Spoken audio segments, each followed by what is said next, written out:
ValveTime.net. Hi, and welcome to the ValveTime News. Each week, we'll bring you the biggest talking points regarding Valve, software, and the community. Now, the news.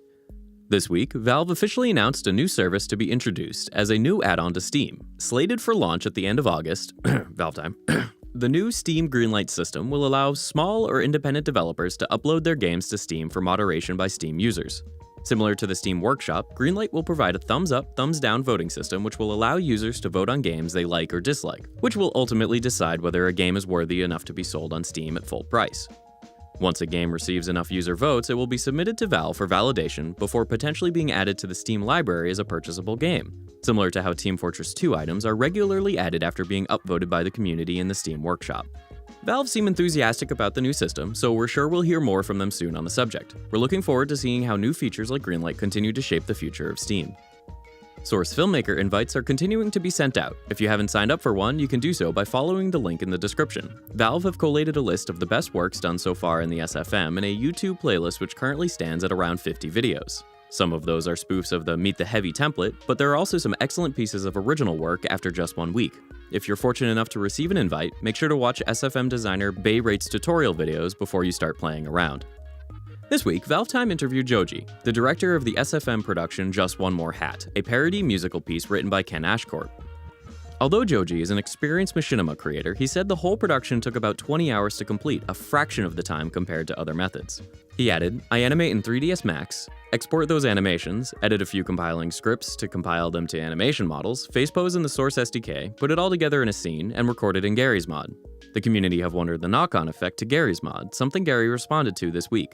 He sees both having a place, as Gmod isn't exclusively used for movie creation. He summarized, saying, "I'm going to try to work with SFM instead of trying to compete with it. That's the best thing for the community." Not quite as exciting as the Episode 3 concept art from last week, but we came across some never-before-seen Half-Life 2 concept art by DeMarcus Holbrook, a 3D artist who worked at Valve between 2003 and 2004. Some of the art should be familiar to you, including the gas tanks and igniters from Ravenholm, and the playground from Point Insertion. These images show the progression of the attic scene near the start of Half-Life 2, where you're chased by the Combine across the rooftops.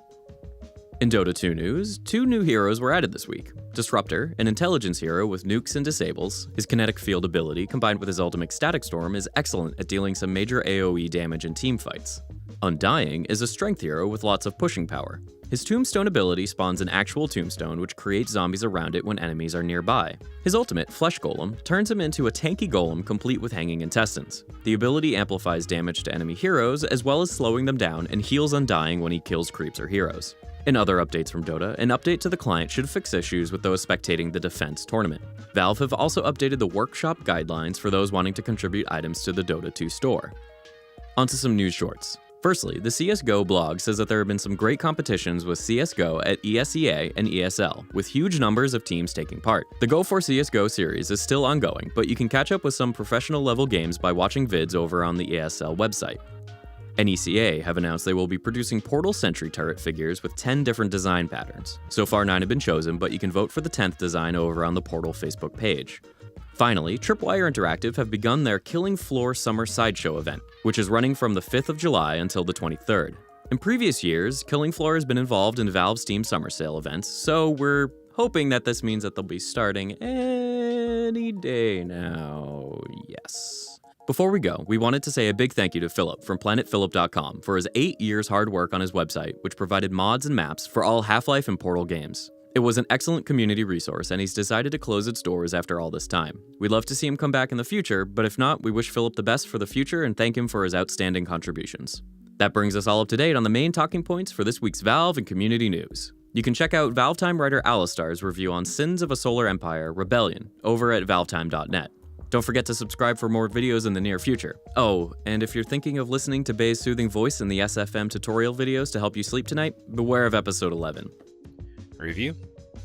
Okay, that looks alright. I have to sneeze. Next, let's add some film grain. Hit tab to return to the clip editor, and right-click. Ever the professional. Bye for... Now,